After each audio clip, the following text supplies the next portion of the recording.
Good morning and welcome to Hollywood Frequency.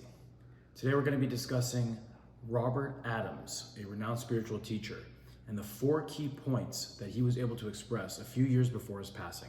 Very valuable, and I want to share them with you guys today. Stay tuned.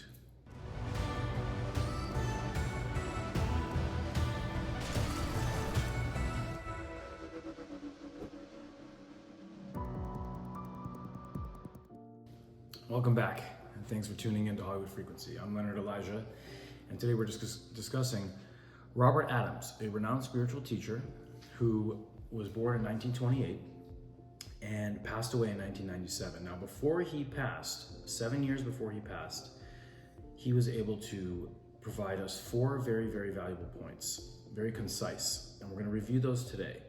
I'm also working off of Wikipedia a little bit to explain some of his life story so that you have a frame of reference if you don't know who Robert Adams is. He was born in New York, and he believed and advocated mainly in the path of jnana yoga, using the mind to overcome the mind, as well as self-inquiry, which they call aham vichara.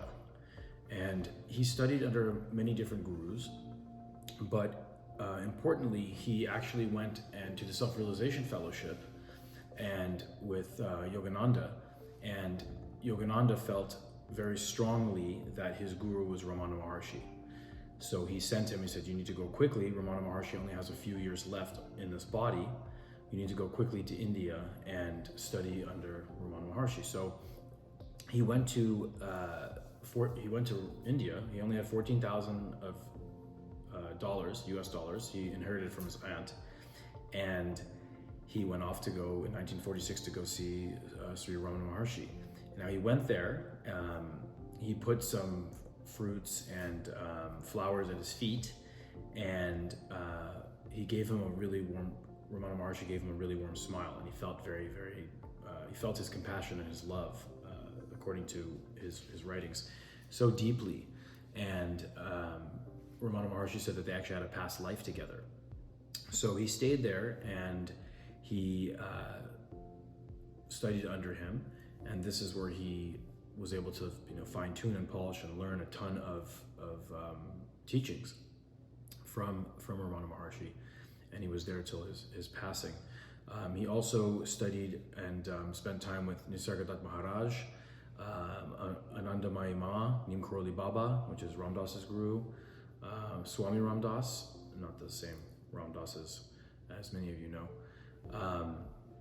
And later in his life, he ended up moving over to Los Angeles, and he had a small satsang in San Fernando Valley, and he had a small group of disciples. Now, what we're here to discuss isn't necessarily Robert Adams, but the key points that he was able to provide his devotees 7 years before he passed in 1990. And he said that he wanted to present the 4 key principles which define what he calls the right path. And number 1 is everything you perceive emanates from your mind. Number 2, you are unborn. Number 3, have reverence for everything and everyone. There is only divine consciousness, and you are that. Number 4, you can never know what absolute reality is. You can only know by finding out what it is not. So we're going to take a little bit of time, and we're going to work with these here, these four key points that define what Robert Adams called the right path. So number 1, everything you perceive emanates from your mind. Everything you perceive emanates from your mind. So let's use an example to understand this a bit better. We'll use the famous ink blot. I forgot the scientist who, or psychologist who created those. Maybe you can put it in the notes. But the ink blots where they look differently and people perceive different things, and they say, what do you see? So how is it that someone can see a certain design out of it and someone else can see a different thing? And many people see different views when they look at a lot of things. If I take you to a nice view, you may notice the buildings, I may notice the sky. Our perceptions and conceptions shape our reality. So what we think of and our experiences and our layer that we lay upon our perceptions creates our conceptions, which then creates our reality. So these are what people say, you look at things through a rose-colored lens. What are they referring to?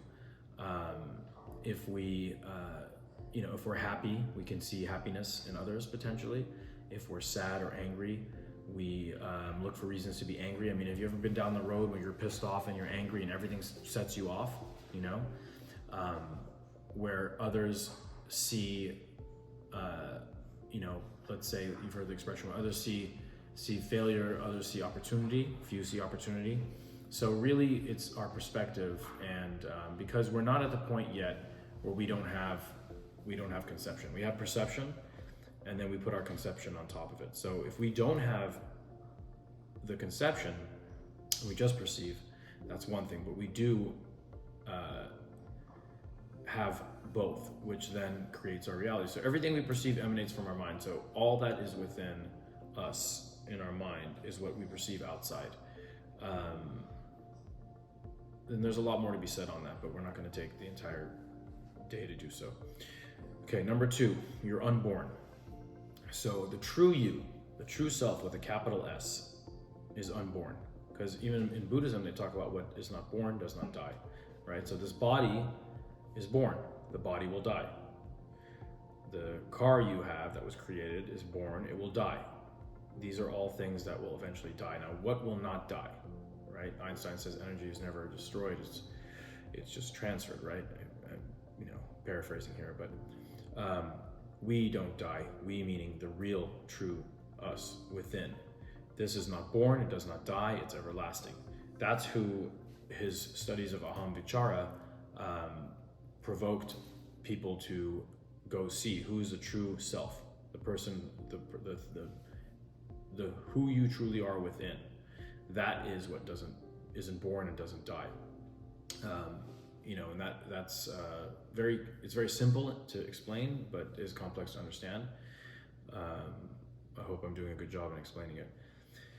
Okay, number 3, have reverence for everything and everyone. There is only divine consciousness, and you are that.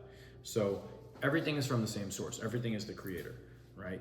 Everything is working in harmony with each other. Everything is the creator, is created from the creator. So if that's the case, then we are all one. And as one, what are we? We are divine consciousness. We are all that is, all that will ever be. We're made of that, and we come from that. That is our source. So treating everything and everyone that way is moving beyond duality and going into unity, going into oneness, realizing that your neighbor is just like you, is you, from the same place as you, from the same source as you. The illusion is that they're not the same as you. In Buddhism, it's called Maya. So being all one, then everything is one, and treat everything as one. Treat everything as the creator. Treat everything as only the divine consciousness, because it is. Number 4, you can never know what absolute reality is. You can only know by finding out what it is not. Again, you can never know what absolute reality is. You can only know by finding out what it is not. So this is the neti, which in Hindi means, not this, not that. I believe it's a rough translation. Meditation that Ram Dass talks about, and other people have talked about it as well. But it's I'm not my body, I'm not my voice, I'm not my feelings, I'm not my emotions, I'm not this thought. And the actual meditation he goes through everything. I'm not my legs, I'm not my arms, and you go through the entire body. And the last thing left is I'm not this thought. And then when you disconnect from that, you go into this state of samadhi, or supreme concentration or elation, where you realize you're not any of these things that we so identify with, that we think that we are. Oh, I'm Leonard. I'm Leonard. This is my chest, and so on and so forth. When the reality is that you're none of those things. So, but that's indescribable, right? It's just the finger pointing at the moon. Look, the moon. Well, you're looking at the finger pointing at the moon. It's not really the moon. You can't describe these things. As soon as you start to describe it, you start to confine it, and then it isn't what it really is. So, absolute reality is indescribable, because there's no description that can embody it properly. But we can describe the things that are not it. So that's the fourth point. So again, everything you perceive emanates from your mind, right? So fix your mind and the rest will follow. You are unborn, right? Whatever is born dies, and whatever is unborn will remain.